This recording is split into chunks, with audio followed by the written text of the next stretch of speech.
It's Christmas Eve. It's 2 o'clock in the afternoon on Sunday.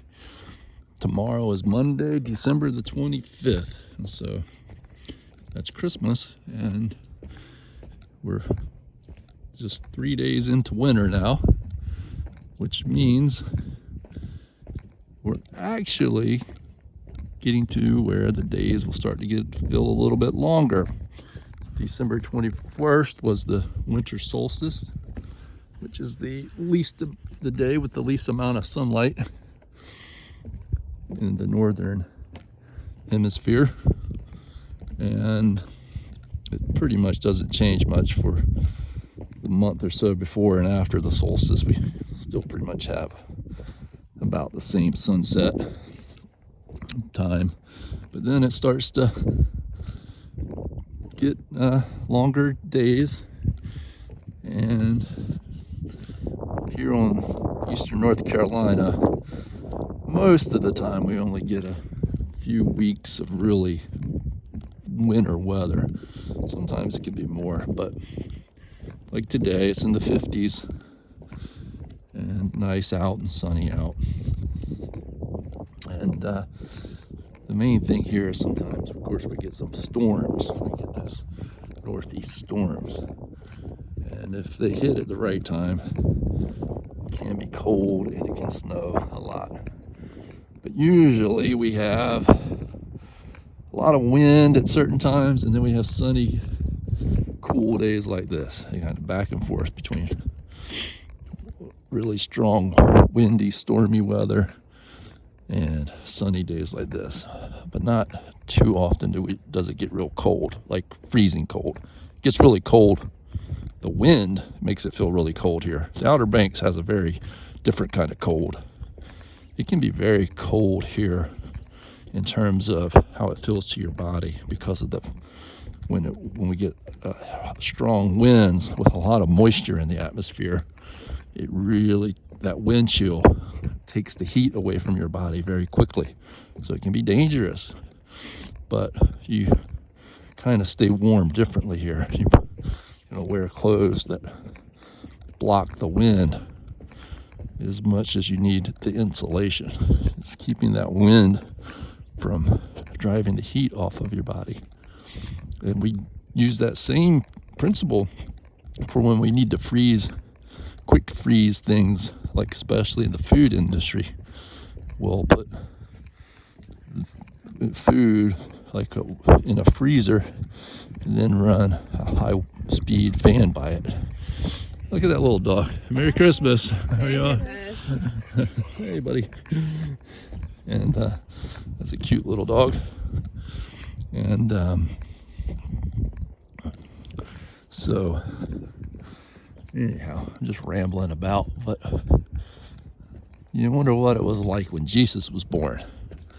Jesus was born in Bethlehem. He was Jewish. His mother Mary and Joseph were Jewish, and I guess they were in Bethlehem because the Romans controlled all of that at that time, and they were doing a census count, meaning they were counting the people. And I guess back in those days they did that by calling people to the city. I assume that's what they did, and it was very crowded. There wasn't places to stay, and so Mary and Joseph, Mary was pregnant, and Mary and Joseph stayed at an inn or a guest house or someplace where they had to sleep, where animals slept. And back in those days, and even in modern times, if you go to farm country, people have places even in like their living quarters, just like we have our dogs and stuff in the house.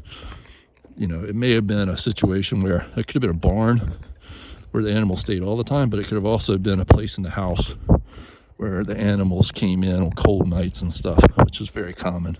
And you can still find places like that, where they have a section of the house, basically, that's kind of like made for the animals to be able to come in from the outside when it's cold, when you have cold nights or bad weather of some sort.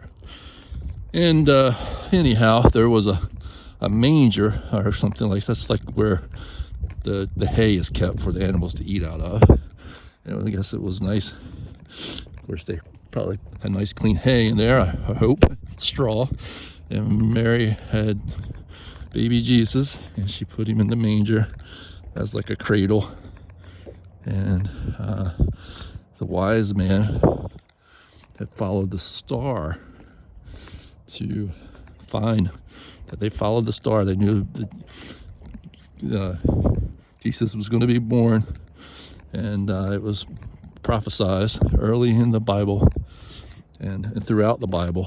And so there was a star, a very bright star, and some astronomers today, have studied astronomy from past history, and they think that that star, and this would give them a way to get a very close dating of when Jesus was born, was they think very possible there was a supernova event. And so supernovas are exploding stars way out in space, but when they explode, the star at the end of its life, it puts out a tremendous amount of light energy.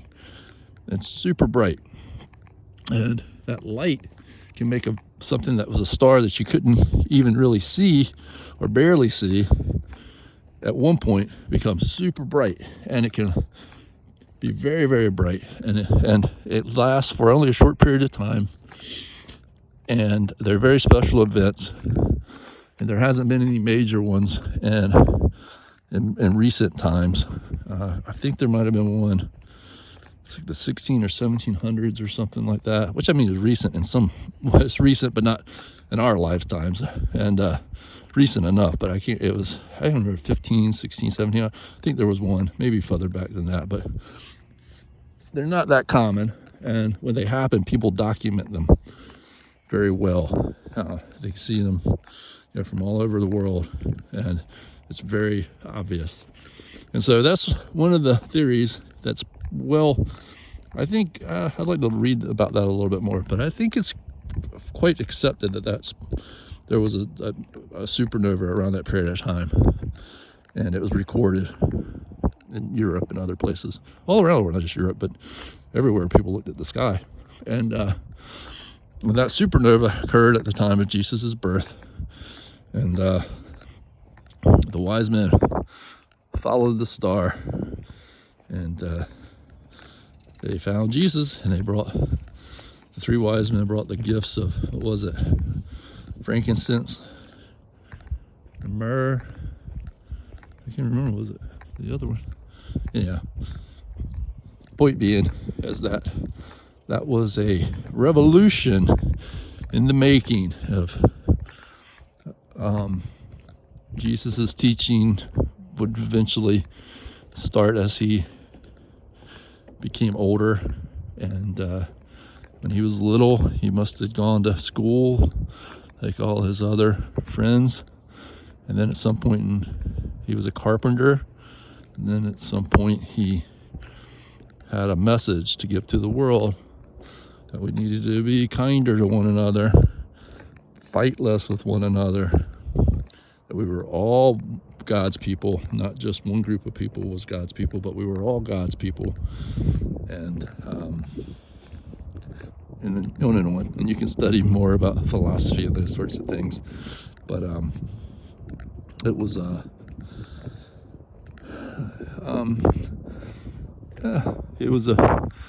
it was the beginning of a great possible change in the way that humans could see one another, and how we could live, particularly with forgiveness. And a lot of those principles of Christianity combined with similar principles that were also developing as all this spread through the world of trying to become a less violent and more civilized and more fair society. really, well, did a lot of things, but as time has gone along, when cultures have tried to live more by those standards that Christ taught, it's had really profound beneficial effects, because people have certain principles now that allow them to work with one another and to guide them in a way that's much more forgiving and lets people move forward and move ahead. And it really, even things like the judicial system and things along those lines, has helped move that along, and how we treat people, and for messing up and that kind of stuff, with giving them more opportunities to move on with their lives, and in all sorts of ways. But Christmas is about loving one another, and I love you. And tell your mama that you love her, and your brothers and your sister. Give your doggy a big hug. Artist Grammy and Grandpa Bill and Aunt Mandy all love you, and so it's just a great time to boil down to what Christ was put on this planet to teach us, the message of love and forgiveness and brotherhood. And brotherhood doesn't just mean brothers, it means people, kinship, all being part of God's family, and that's everybody, and that we don't have to be so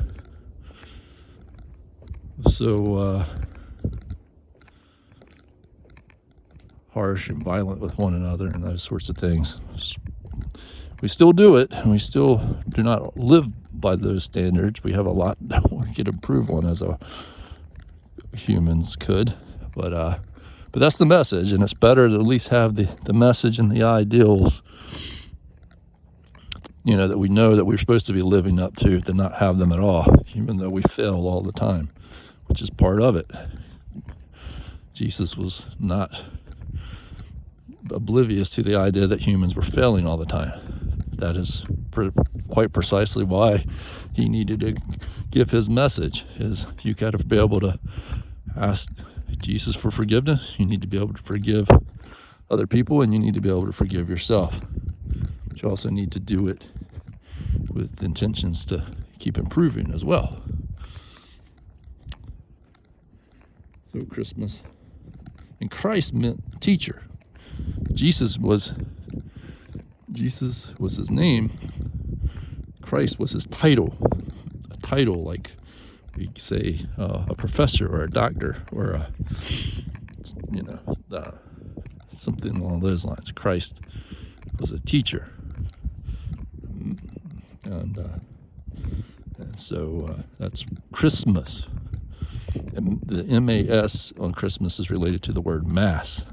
So a gathering to celebrate the birth of Christ. I mean, you can say it's the birth of Jesus, which it is, but specifically Jesus the teacher, Jesus the Christ.